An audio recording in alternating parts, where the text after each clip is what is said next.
안녕하세요. 반미와 세계자주의 눈으로 세계 정세를 재미나게 해설해드리는 박둥지의 세계의 눈 27화입니다. 네, 박둥지님이 세계 국가 정보란 책을 갖고 있습니다. 안녕하십니까. 안녕하세요. 시작을 해볼까요? 예. 네, 그러면 3대 뉴스 예. 3위는 무엇입니까? 3위부터 시작하죠. 네, 3위는 미중 무역전쟁은 계속된다. 환율 조작된 중국입니다. 네, 안 그래도 중국을 다시 환율 조작국으로 지정했다는 뉴스를 봤는데 그렇죠. 좀 어떤 내용입니까? 우선 간단히 말씀드리면 1994년에 미국이 중국을 한번 환율 조작국으로 지정을 한 적이 있습니다. 그래서 25년 만에 환율 조작국으로 지정을 한 거고요. 환율 조작국이 뭐예요? 그러니까 환율을 그냥 요즘 세계는 보통 변동 환율제를 채택하고 있거든요. 네, 시장 흐름에 따라서 자유롭게 환율이 변하는 거죠. 그래서 어느 때는 그 화폐가 강세이기도 하고 약세이기도 하면서 수출 수입에 영향을 받는 거죠. 네, 그 시장 흐름에 따라서. 네, 근데 환율을 만약 조작을 한다고 쳐요. 그럼 그 나라가 수입하기 유리한 조건, 수출하기에 유리한 조건으로 조작을 할 수 있다는 거죠. 네. 중국이 그런 짓을 벌였다면서 미국이 화낸 겁니다. 네. 예. 중국도 달러를 쓰고 있으니까. 그래서 미국이 막 이렇게 딴지 거는 게 가능한 상태인데, 네. 이게 왜 이렇게 됐냐를 보면은 경제 문제로 보이죠. 무역 전쟁으로 보이는데 단순히 그것뿐만은 아니고 점점 커지는 중국에 대한 두려움이 있다. 2019년 인도 태평양 전략 보고서라는 걸 냈어요, 미국에서. 네. 여기서 중국에 대한 평가가 나오거든요. 뭐라고 평가합니까? 현상 타파 국가입니다. 현상 타파? 예. 어떤 뜻입니까? 그러니까 미국이 주도하는 세계의 흐름을 그 현상을 깨는 국가다. 이게 네. 군사든 무역이든 간에 그걸 군사 보고서에 넣어놨어요. 이거하고 관련이 있는 거다.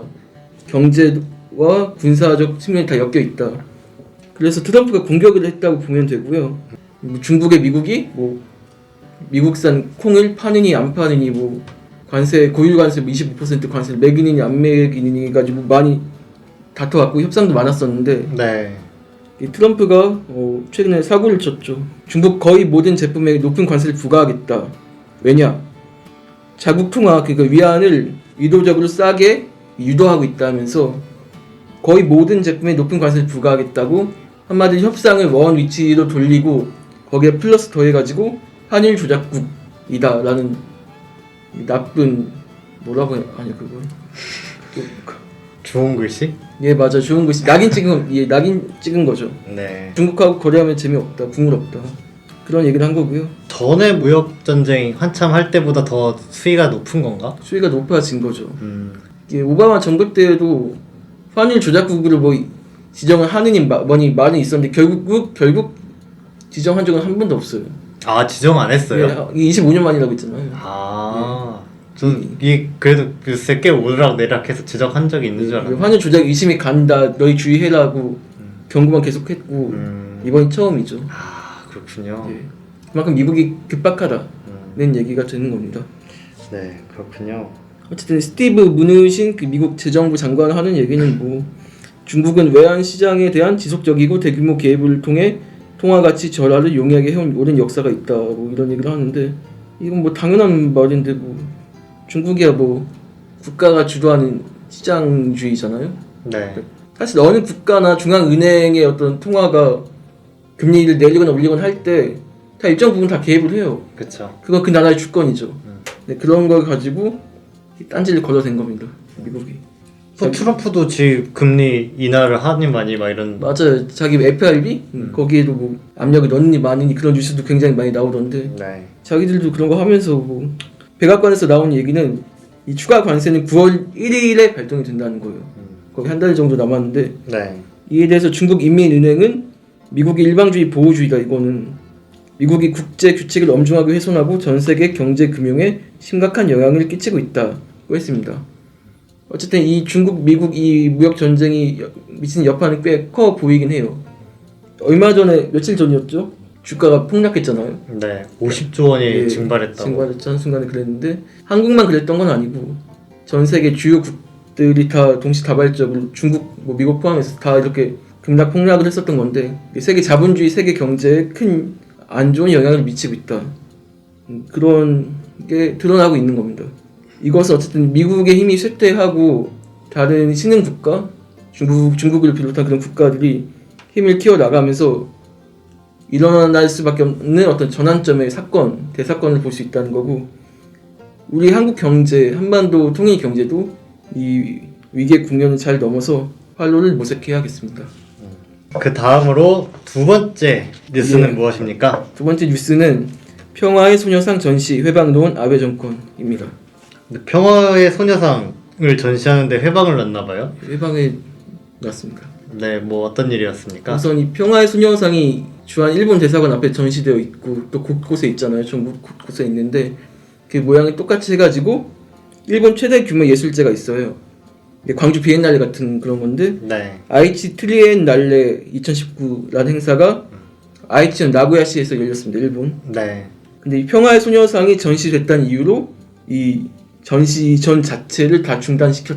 전시회 자체를 중단시켰어? 예, 평화의 소녀상만 치운 게 아니고 싹 다 그냥 중지를 시켰습니다. 주최 측에서. 이게 뭐 하자는 거야? 네. 마음에 안 든다는 거죠, 한마디로. 평화의 소녀상이. 네. 드는 얘기는 뭐 근거는 이거예요. 이유는 뭐 주최 측은 뭐 항의 협박 전화가 쇄도했다. 안전이 우려가 된다면서 일방적으로 중지한 겁니다. 행사 준비한 측에는 얘기 나눠 일방 중지했고요. 얘기는 뭐 4,500여 건이 넘는 협박성 편지가 왔고 휘발 석유 끼얹겠다는 그런 것도 왔다고 하는데 그 핑계고 얘기를 더 들어보면 알 수 있습니다. 핑계라는 걸. 물론 핑계일 것 같긴 한데 핑계여도 우리 국민성이 이렇게 후져가지고 이거 못하겠다 이런 말밖에 안 되는 것 같긴 한데 그런 거죠. 네 어쨌든 이게 8월 3일에 행사가 있었어요. 평화의 소녀상이 있었는데 8월 2일에 일본 정부 2인자로 평가가 되는 아베는 허수아비라는 얘기가 많거든요. 아 그래요? 이 인간이 다 쥐고 힘든다는 얘기가 많은데 이 사람이 스가 요시히데 내각 관방 장관입니다. 그런데 이 스가 요시히데 관방 장관이 평화의 소녀상 전시하면 안 줄 수 있다 보조금. 이 얘기가 나오고 바로 다음 날에 전시가 중단이 됐단 말이죠. 그때 걱정이 드는 건 이 스가 관방 장관은 이 아베 다음 포스트 아베라고 해서 일본에선 아베 다음 총리 가능성이 높아지고 있는 인물로 평가가 됩니다. 네. 아베보다 더 강경하거든요, 이 인간이. 그래서- 아베보다 더 강경해? 네, 더 강경해요. 네. 그래서 더 신경 써서 이 인간을 잘 봐야겠다는 거고. 네. 그 행사가 열렸던 나고야시의 시장도 이 평화소녀상 전시가 일본 국민의 마음을 짓밟는다면서 반대했습니다. 마음을 짓밟는다? 마음을 짓밟는다. 네. 이 일본 놈들이 우리나라 여성들을 짓밟은 유린한 이런 행위인데 그렇죠. 이거 갖고 얘네가 이런 말할 자격이 되나? 그러니까 과거사를 직면 안 하고 그냥 자기가 한지 인정 안 하겠다 이 얘기밖에 더 안 되는 거죠. 네. 비슷한 시기에 또 일본 정부에서는 이 조선학교 재정 지원 무상 지원 끊었다는 건 많이 알려져 있는 사실이죠. 네. 근데 유치원은 그래도 재정 지원을 하고 있었나 봐요. 조선학교 계열. 네. 근데 지금 한 600여 명이 다닌다고 하는데 거기까지 재정 지원이 끊었다고 합니다. 이 시기에. 아 진짜요? 아니 이거 얘기하다 보니까 또 박정희가 포기하는 거죠. 맞죠. 제1동포에 대한 권리를 맞아요. 다 포기한다. 1965년 한일 기본협정에서 다 포기한 겁니다. 박정희가. 그래서 이 행사 관련된 일본 극작가협회에서는 전시 중단 결정 납득할 수 없고 평화의 소녀상 전시를 지지해 준 겁니다. 네, 그러면은 대망의 1위는 무엇입니까? 1위는 관련된 얘기예요. 지소미아 폐기 안돼. 한반도 아시아 침략 나선 일본과 미국입니다. 아, 네. 지소미아 얘기군요. 지소미아 얘기입니다. 이것은 일본이 어쨌든 평화 국가를 표방하고 있단 말이죠. 평화 헌법 얘기하면서. 네. 그러면서 최근에 아베가 또 한 얘기가 있습니다. 뭐합니까? 8월 6일에 히로시마에서 열린 74주년 74회차 평화 행사, 평화 식전이라는 게 있었습니다. 네. 어쨌든 원폭이 히로시마에 떨어졌으니까 그걸 다시 핵무기로 이런 피해를 입지 말자는 차원에서 매년 이루어지고 있는 행사인데요. 네. 여기에 참석해서 아베가 한 말이 이렇습니다. 처음에 평화와 희망으로 흘러넘치는 새 시대를 맹세합니다 라고 했어요. 그런데 이어지는 말들을 보면 평화는 개뿔. 일한 청구권 협정을 위반한 행위를 한국은 일방적으로 하고 있다. 또 한국이 국제조약을 위안부 합의를 깨고 있다. 약속을 우선 제대로 지켜라. 그러니까 화이트리스트 배제 정당하고 한국이 나쁜 거고 이런 얘기를 한 건데 이런 걸 보면 일본은 자신들이 내세우는 평화 국가 그런 게 없다. 그 결론을 내릴 수 있겠습니다. 여기서 중요한 것은 제가 일본과 미국이라고 얘기를 했죠. 네. 이 일본을 뒷받침하는 미국이 있기에 아베의 이런 망동이 가능하다는 겁니다. 미국의 일본의 뒷배가 되어주고 있나 본데 네, 맞습니다. 어떤 이유로 그렇게 볼 수 있습니까? 제가 일본 외무성 홈페이지를 가끔 보는데요. 네. 거기 2019년 5월 14일에 올라온 자료가 있습니다. 로버트 에이브럼스 주한미군 사령관 겸 유엔사 사령관과 코노타로 일본 외무상이 일본이 주한미군 및 유엔군의 협력적 파트너인 점을 평가한다. 조선반도의 평화를 위해 일본 정부는 유엔군과 계속 연계해야 한다. 라고 했고요. 이것은 무슨 말이냐면 일본이 유엔군의 협력적 파트너이기 때문에 만약에 한반도에서 유사시 상황이 발생하면 자유대는 그 평화를 지키기 위한다는 명목으로 개입을 할 수가 있다. 그리고 앞으로도 계속 연계해야 한다는 얘기를 나눈 겁니다. 지들 둘이서 멋대로. 그러면은 이거는 유엔사 모자를 쓰면은 자위대가 한반도에 들어올 수 있다 이런 말인 것 같으리네요. 맞아요. 일본의 7군데에 있는 그 자유대 후방기지에 있는 주일 미군과 미국이 합작을 해가지고 한반도에 들이닥칠 수 있다는 얘기를 당당하게 나눈 겁니다. 아니 이게 만약에 실현이 되면 예. 예를 들면 최근에 북한이 미사일을 발사하지 않았습니까? 이게 한반도에 위협이 돼라고 판단하는 순간 일본 자위대가 온다든가 막 이럴 수도 있겠네. 그럴 수 있는 거죠. 네. 그래서 그런 점에서 굉장히 끔찍한 거고요. 네. 한국을 배제하고 미국과 일본이 그냥 알아서 한반도를 두고 전쟁을 하느니 뭐 침략을 하느니 평화 얘기를 하면서 그런 걸 볼 수 있는 겁니다. 그러니까 한국이 네. 없는 자리에서 한국이 없는 자리에서 멋대로 한반도 얘기를 한 거예요. 네. 그러니까 이런 점에서 한반도를 그냥 전쟁할 수 있는 뭐 발판처럼 보고 멋대로 군사 행동을 벌이려는 일본과 미국의 만행이 잘 드러났다고 볼 수 있습니다. 그러게 이거 미군 놈들은 우리나라를 개무시한 거고 우리가 어차피 군사주권 니네 군사주권 우리가 갖고 있다. 예. 일본은 한국은 내 밥이다. 뭐 이런 느낌인 것 같은데. 맞아요. 네. 만약에 자기가 들어온다고 치면은 협력을 해야 되잖아요. 근데 그 협력을 할 장치가 필요한 겁니다. 그게 바로 저희가 주제로 다룰 지소미아입니다. 예.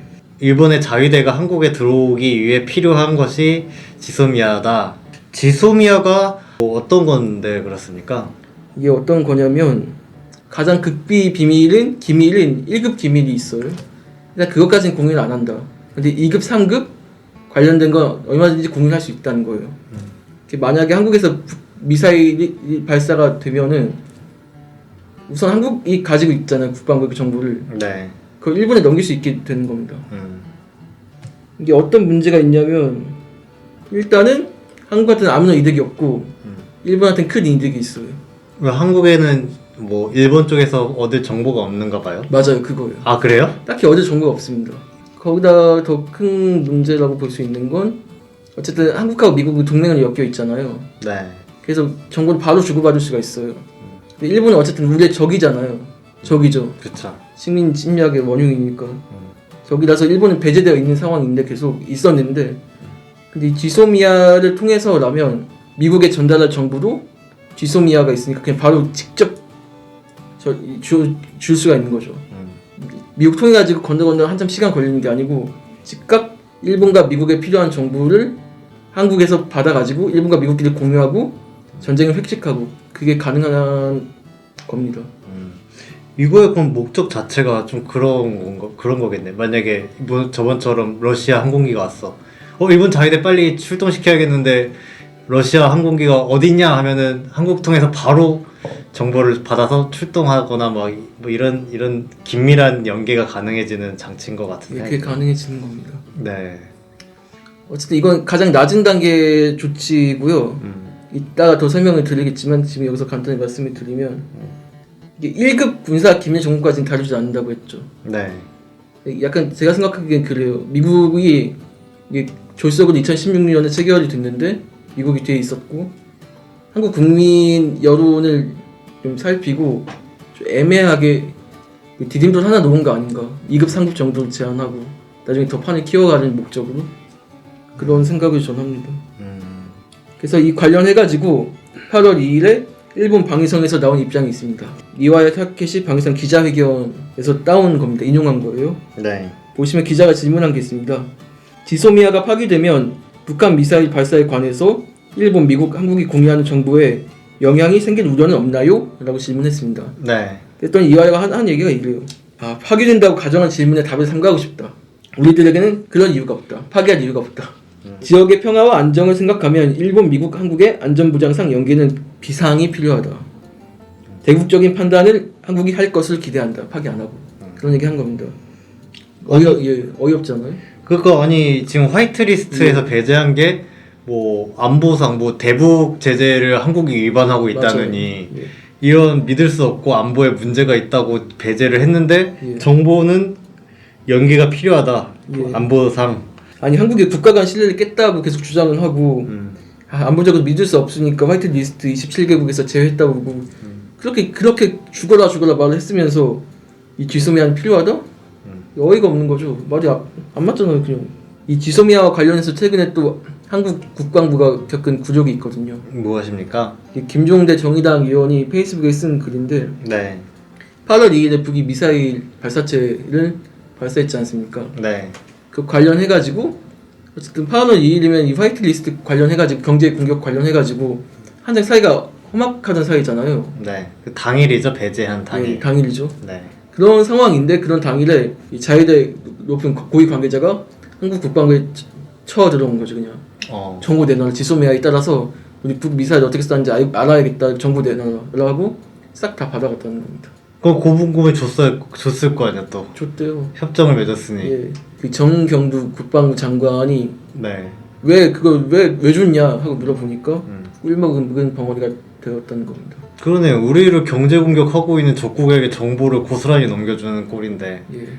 이거는 빨리 폐기를 해야 될 것 같은데. 해야 되는 거고요. 네. 꿀먹은 벙어리가 될 수밖에 없었던 배경에는 미국이 또 있습니다. 미국 때문이다. 예, 미국 때문이다. 왜 그렇습니까?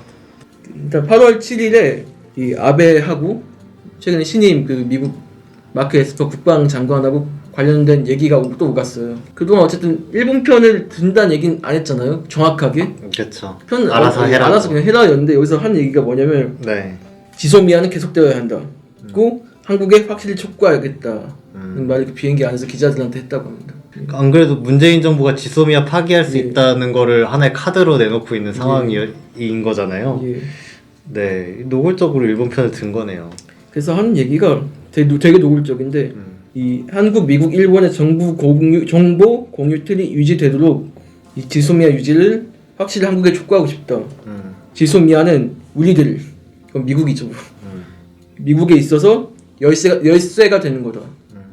무슨 열쇠? 전쟁의 열쇠. 네. 결국 에스퍼하고 나쁜 악당 그 아베하고 마침내 만났는데 네. 아베가 한 얘기가 자유롭고 열린 인도태평양 실현을 향해 협력을 진전시키고 싶다고 했더니 대답이 미일 동맹은 자유롭고 열린 안전한 인도태평양을 위해 빠질 수 없는 존재다라고 대답을 했습니다. 그러니까 자유롭고 열린 안전한 인도태평양. 인도태평양에서 그냥 자기들 멋대로 활개치고 다니겠다는 선언이죠 이건. 그래서 이게 아까 열쇠라고 표현한 게 지소미아고 이게 가능하려면 일본과 한국의 뒷받침이 있어야 됩니다. 호구. 이 호구들의 군사적 지원이 있어야 한다는 얘기고요. 네. 이 지소미아는 결국 이 한미일 군사 동맹으로 엮일 수밖에 없고 이 인도태평양 전략, 그 중국을 견제하고 위기를 부추기는 그 전략에 따라서 한반도 동북아시아의 위기가 부채질 수밖에 없다는 거예요. 앞으로 이 상황이 이어지면. 네. 에스퍼가 한국에도 오는가? 한국에도 옵니다. 네. 여기서 할 얘기가 뻔하겠네. 진짜 재수없게 일본에 먼저 갔다가 9일에 와가지고 정경두 국방장관하고 회담할 예정이라고 합니다. 네. 아니 무슨 얘기가 나오겠어요? 앞에서 이런 얘기 다 했는데 지소미아 폐기하면 죽어 이런 얘기 하겠죠. 그러겠네요. 예. 또 더 나아가가지고 이란에 한국과 일본의 어떤 군사력을 투입시켜라 라는 호르무즈 협의체에 관한 압박도 또 나올 것 같습니다. 자, 어쨌든 미국이 일본의 편을 들고 있다는 사례는 굉장히 많습니다. 네. 뭐 한국 언론에서 뭐 미국이 뭐 한국말 뭐 들어준 뭐 신용이라도 하고 있다는 식으로 보도가 많이 나오던데 미국과 일본의 공조가 되게 여러 차례 된 것 같으네요. 맞습니다. 네. 이러고도 사실은 우리나라에서 미국의 중재 기사가 지금도 계속 나와요. 미국이 왜 중재 안 하냐, 트럼프가 왜 말을 안 하냐. 왜 개입하지 않지? 뭐 이런 식의 기사가 많이 나오던데 보수 언론들에서. 아니 처음부터 끝까지 일본 편인데 무슨 설득이야. 그러니까 미국에 의존해서 중재를 해주겠지 이렇게 생각하는 것 자체가 허황된 망상이네요. 그래서 우리가 지소미아를 깨야 한다는 거고요. 반드시 이 기회에. 네. 어쨌든 이 화이트리스트 관련해서 수출 무역 관리령 개정안이 공포가 됐고 8월 28일부터 시행이 돼요. 네. 그런 상황인데 이런 상황에서 일본의 니시 일본 신문이라는 데서 네. 8월 3일에 이 건에 대한 아베 정부의 입장이 나왔습니다. 네, 무엇입니까? 이 화이트리스트 배제 결단한 이유에 대해서 나오는데 문재인 정부가 일단은 강제징용 대법원 판결을 방치했다는 거예요. 근데 이 과거사를 싹 다 잊게 하고 전쟁을 향해서 하고 전쟁 국가로 나아가던 일본의 전후체제 벗어나기에 도움이 안 된다는 거예요. 이 자체가 아베 정권의 기반을 흔든다. 그래서 이 화이트리스트는 결단할 수밖에 없었다. 이런 얘기가 나왔고요. 일본 내에서는 뭐 자민당이나 정부 내에서는 또 이제 아베 총리는 이제 한 발도 물러설 수 없다. 양보하거나 타협하면 정권이 끝나버린다는 거예요.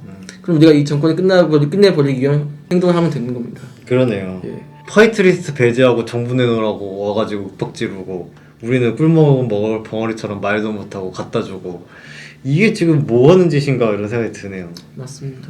또 정의용 국가안보실장도 얘기를 했던데 네. 좀 더 나아가서 이 지소미아 파기할 수 있다는 더 강경한 얘기를 했던데 진짜로 좀 파기를 좀 하길 바라고요. 네. 왜냐하면 이 파기를 안 하는 이상에서 또 전쟁에 휘말릴 수 있단 말입니다. 저희가 아까 호르무즈 협의체 얘기를 드렸는데 네. 이란에서 아직까지 그 미국 이란 간 군사 갈등이 불씨가 남아 있잖아요. 네. 이 지소미아가 지렛 대가 돼가지고 한국, 미국, 일본이 정보를 공유하면서 여기서 전쟁 활동을 벌일 수 있게 되는 겁니다. 아니 우리가 왜 자기들 같은 개쓰레기 집단하고 왜 군사 공조를 해야 하는 겁니까? 예. 어쨌든 자유한국당도 그렇고 뭐 미국도 그렇고 사실상 한국에게 굴복하라고 요구를 하고 있는 건데 맞습니다. 만약에 얘네들 말대로만 되면은 한국은 일본한테 굴복을 하고 그 결과로 일단 시범적으로 호르무즈 해협에서 굴복한 한국이 미국과 일본과 합을 맞춰서 군사 연습을 한번 해보자, 한미일 약간 행동을 하자 뭐 이런 식인 것 같은데 맞아요, 딱 그거예요. 자위대가 원래 영내를 벗어나면 안 되는 거잖아요, 그죠? 되게 만들었죠, 그거. 억지로. 예. 근데 어쨌든 벗어나는 군사 행동을 나서는 것 자체가 평화헌법의 취지와 세계 평화에 위협이 되는 행동인데 그렇죠. 어쨌든 여기서 중요한 것은 이 협의체를 한국과 일본에게만 제한한 게 아닙니다. 아 그래요? 이 나토 국가들은 유럽 각국에도 제한을 다 했거든요. 네. 프랑스, 독일 일단 뻥 걷어찼어요. 안 한다고. 그치. 그게 정상이죠. 그게 정상이죠. 네. 일단 영국은 한다고 했습니다. 영국은 네. 옆으로 닫죠. 네. 근데 이게 이 협의체를 참여하면 큰일 나는 상황입니다. 우선 이 호르무즈 협의체에 끼어든다는 건 이 유엔과 미국을 제외한 국제사회가 인정하는 이란 핵 합의를 반대한다는 거예요. 그치. 이란 대놓고 적극을 돌린다는 얘기가 드는 겁니다. 참여한다는 게 자체가. 그쵸. 미국이 예. 이란 핵합의 깨고 나와가지고 지금 이란 압박하고 있는 건데 맞습니다. 동참한다는 게. 맞습니다. 네. 또 그런 거고요. 애초에 이 전쟁 비슷한 유사 행위 뭐라고 해두죠. 그런 걸 하려면 유엔 헌장에 따르면 어쨌든 안보리의 결의가 있어야 가능하다고 되어 있단 말이죠. 네. 근데 이 협의체라고 하는 자체가 유엔 헌장을 거스르는 거다. 반국제법적이다. 그러니까 하면은 또 유엔의 어떤 가치를 정면으로 거스르는 거다라는 거고요. 그러면은 사실 이 협의체를 하면 유엔 안보리 제재를 받아야 되는 상황인 건데. 그렇게 되는 거죠. 사실은. 예, 맞아. 네. 그런 거고요. 또 하나는 미국의 힘이 이미 다 빠졌는데 굳이 여기 끼어들 이유가 없다는 겁니다. 당당하게 나설 필요가 있다는 거고. 네. 1991년에 거의표전을 미국이 일으켰을 때는 상황이 좀 달랐다고 해요. 각 유럽 국가들이 다 끼어 들어가지고 울며 겨자 먹기로 전쟁하고 그랬었는데 지금은 예전에 동창적 국가들이 다 빠져나가냐. 미국 힘이 없는 게 보이니까. 네. 그런 식으로 상황이 완전히 다르기 때문에 한국도 지소미아건 뭐 호르무즈 협의체는 다 걷어찰 수 있다. 걷어차야만 한다는 겁니다. 그래서 폼페이오는 또 이런 얘기를 했기 때문에 네. 한국과 일본처럼 이 지역에 이해관계가 있는 나라들이 자국 경제 이익을 보호하는 방식으로 참여하는 것이 중요하다고 한국과 일본 이런 얘기 대놓고 했어요. 아 그냥 이 두 나라를 찍어서 많이 찍었어요. 다른 나라한테도 제안했다며. 근데 직접 한 건 이 두 나라밖에 없어요. 네. 대놓고 이런 얘기죠. 지소미아 한미일 군사동맹 여기서 실현 1단계를 클리어하자. 다른 나라는 다 안 와도 니네 둘은 와야 된다. 이런. 얘 둘이 와야 인도태평양 전략이 가동된다. 그런 얘기를 하고 있는 거예요. 네. 그래서 최근에 이 지소미아도 그렇고 호르무즈 협의체도 그렇고 유엔사 자유대 논란도 그렇고 이게 다 한미일 군사 동맹을 실현시키기 위한 미국과 일본의 못된 술수다라고 하는 걸 정확히 인지할 필요가 있겠습니다. 미국에 계속 매달리고 있다가는 일본에게 간이고 쓸개고 다 내주고 맞아요. 자위대 밑에서 뭐랄까 꼬북 노릇하게 생기고 맞아요. 뭐 이럴 것 같으네요. 그러니까 미국의 설득, 뭐 사탕 발림, 중재 그런 건 아무짝에도 도움도 안 되고 국익을 해치고 나라를 망하게 하는 길이다라고 하는 거고요. 네. 자유대 정규군이 국제적으로 공인된 거고 이란에서 행동을 하면 일본 군국주의 부활을 우리가 돕는 꼴이 되는 거잖아요. 네. 어떻게 그럴 수 있습니까? 8월 5일에 화이트리스트 배제 조치를 잘 한 거냐라고 물었는데 우리가 그 싫어하는 상케신문하고 네. 후지 TV 네, 문재인 정권을 전복시켜야 된다 이런. 네, 그 후지 뉴스 네트워크에서 실시한 여론조사가 있는데 이 화이트리스트 배제 조치 잘한 거냐라고 물었는데 아베 지지층에서는 81%가 잘했다고 했고 지지하지 않는 층에서는 55.2%가 잘했다고 응답했다고 합니다. 8월 3일 4일 있을 또 다른 산케이 신문이 아닌 다른 여론조사에서도 64%가 화이트리스트 조치가 타당하다 생각했다고 응답을 했다고 합니다. 어쨌든 뭔가 타당하다, 일본이 잘한 거다라고 하는 여론이 확산된다는 그 자체가 일본의 군국주의 부활이 가까워진다는 얘기잖아요. 그리고 일본이 한반도, 한국을 발판 삼아가지고 다시 침략 야욕을 실현시키겠다는 게 명확히 드러나는 거기 때문에 네, 저 일본이랑은 이번에 경제 공격하고 경제 침략이라고 막 하던데 그렇죠. 우리가 어물쩡 아니면은 피해가 크니까 일본이랑은 일단 화해하겠다 이렇게 넘어가서는 절대 안 되는 문제라는 생각이 듭니다. 이건 끝까지 이겨야 하는 거고요. 네. 어쨌든 이 흐름에서 제가 얘기하고 싶은 건 세계사적인 대전환의 계절이라는 겁니다. 지금 현재가. 그동안은 뭐 미국 이를 중심으로 해서 일본, 한국 그 냉전 구도가 짜여져 있었고 북한, 중국, 러시아가 그에 맞선다. 그러면서 미국이 동북아의 평화와 균형을 못 지킨다는 식으로 악선전이 되어 왔었는데 네.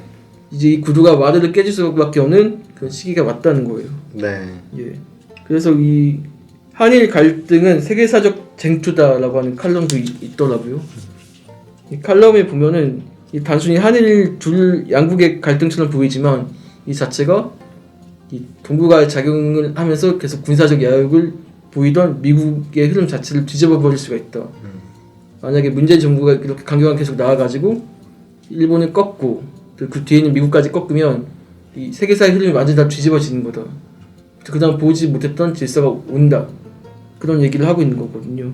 한반도에서 작년부터 해가지고 평화 번영 통일을 실현하려는 기운이 막 미국을 압도하고 있었는데 이거의 이 싸움의 결승전이라고 해야 될까?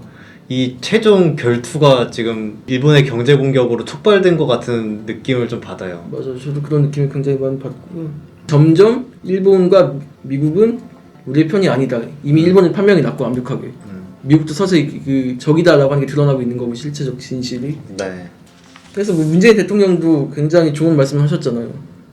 이 한반도 이 남북 평화 경제 협력으로 일본과 싸워가지고 잠시 힘들 수는 있어도 또 끝내 이기고 넘어설 수 있다. 얘기를 했잖아요. 네. 그래서 그 방향으로 나아가는 게 맞다는 거고요. 이 한미일 군사 동맹 같은 썩을 것이 아니고 한반도의 자주 통일로 이 흐름을 뒤집는 거야말로 진정한 동북아의 평화 번영을 담보할 수 있다는 얘기입니다. 게다가 지소미아 자체가 엄청난 적폐예요. 그래서 폐기를 해야 하는 거고요. 근데 지소미아가 박근혜가 맺은 거죠? 미국이 맺은 거죠. 네. 엄밀히 따지면 미국이 맺은 거고요. 네. 어떤 사건이 있었냐면 여기 사진을 같이 가져왔잖아요. 이 사진을 보면은 네. 이 왼쪽에 있는 게 주한 일본 대사예요. 근데 오른쪽에 있는 게 한민국 국방장관이에요. 뭔가 이상하지 않습니까? 왜 대사랑 맺어? 국방장관끼리 맺는다던가 뭐 이런 게 아니에요? 굉장히 요상한 거고요. 네. 이게 원래는 미국이 원래 2017년 1월쯤에 박근혜하고 아베가 직접 만나가지고 정상 간 지소미아 체결을 하려고 했대요. 손 들고. 그게 시나리오였다는 거예요. 아 그래요? 근데 그게 왜 안 됐냐? 촛불혁명이 있었으니까. 박근혜 탄핵이 닥쳐왔으니까 그게 안 됐던 거고요. 2016년 11월 23일이면 이때가 지소미아가 체결된 날입니다. 네. 이게 국회에서 그 탄핵이 의결되기 전 보름 전이었어요. 근데 박근혜는 위험이 다 떨어진 거잖아요. 네. 촛불혁명 때문에 숨어서 지냈잖아요. 거기 청와대 안에서. 그렇죠. 미국의 입장에서는 박근혜 물러나고 정권 바뀌면은 이 지소미아 이 한미일 군사동맹 구상이 다 깨지겠다. 얼른 처리해야 한다. 그런 점에서 굉장히 기이한 구조. 당장 서울에 있었던 주한 일본 대사. 일본 대사는 도쿄에 있으니까 그런 상황에서 국방장관을 배석시켜가지고 억지로 그냥 합의를 맺게 한 거예요. 그냥 서울에 있던 사람들끼리 맺는 그런 느낌이네. 네. 그래서 제가 강조하고 싶은 거는 아베가 일본과 싸워 넘는 길엔 결국 미국이 있다는 거예요. 그 미국을 무찌르고 싸워 넘어야 진정한 우리 민족의 평화 번영 통일이 온다는 겁니다. 이게 결국에는 일본의 경제 공격에 맞서 싸워서 이기기 위해서는 미국을 넘어야 된다라는 생각이 드는데, 그러기 위해서도 남북 경제 협력이 문재인 대통령이 언급한 것처럼 필수적일 수밖에 없겠다는 생각이 좀 듭니다. 문재인 정부가 미국에게 의존하려고 하고 있었는데 그럴 수 없다는 거를 시간이 가면 갈수록 확인하게 될 거 아니에요. 오늘 좀 이야기 들으면서도 일본은 결국에 한번 우리 민족의 힘으로 응징을 한번 제대로 해줘야 되는 나라이고, 그래야지 비로소 우리나라의 진정한 뭐라 그럽니까? 독립을 이룰 수 있다. 비로소 식민 지배의 상흔에서 벗어나는 길이구나, 이런 생각이 들었습니다. 예, 맞습니다. 저는 제가 드리고 싶은 말씀은 9월에 아베 내각에서 인사 교체가 있을 예정입니다. 더 강경한 인사들이 더 배치가 될 걸로 예상이 돼요. 어쨌든 아베 정권의 입장에선 한국이 계속 공격할 거리를 찾고 계속 공격해 나갈 거다라는 거고, 저희는 우리나라는 그것에 결연하게 맞서야 한다는 거예요. 그 뒤에 숨어있는 미국에 대해서도. 네. 그 관련해가지고 최근에 방영되고 있는 드라마 중에 60일 지정 생존자라는 네. 드라마가 있습니다. 네. 이 드라마가 어떤 내용이냐, 국회가 한순간에 폭파가 돼가지고 싹 다 죽고, 대통령 포함해서 그 국무위원 중 거의 말단인 환경부 장관이 언급길래 대통령 권한대행이 돼가지고 위기를 뚫어나가는 거예요. 60일 안에. 네. 이게 왜 폭파가 왜 났냐 하면 북한이다 라고 하면서 자유대 고위 인사가 청와대에 찾아와가지고 자유대 당장 한반도에 들어올 거다라고 고성도 쏘아대고, 그 주한미군 사령관 겸 유엔사 사령관이 또 와가지고 지금은 평시가 아니고 전시다, 전작권 내놔, 우리가 알아서 할게 라고 하면서 대통령 권한대행을 엄청나게 압박해대는, 일본과 미국이 엄청나게 압박해대는 그런 장면이 나오거든요. 네. 그런 장면을 다행히 이겨내요.